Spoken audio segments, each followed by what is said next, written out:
Direct बोलणं चालू काल जो भारताचे सरन्यायाधीश भूषण गवई यांच्यावर जो हल्ला करण्याचा प्रयत्न झालेला आहे, तर या निमित्तानं मला सांगायचं आहे की सर्वोच्च न्यायालयाचे सरन्यायाधीश जर सर्वोच्च न्यायालयात सुरक्षित नसतील तर ह्या देशातील जी गोरगरीब बहुजन दलित जनता आहे ती कितपत सुरक्षित आहे।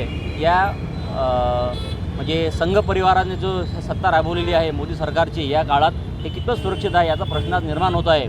आणि जे अमरावतीचे भूषण आहेत, अमरावतीचे नाही तर देशाचे भूषण आहेत, अशा म्हणजे घटनात्मक पदावर सर्वोच्च पदावर बसलेल्या व्यक्तीसोबत जर अशी घटना होत आहे तर देशातील जनतेला जागृत होणे आवश्यक आहे।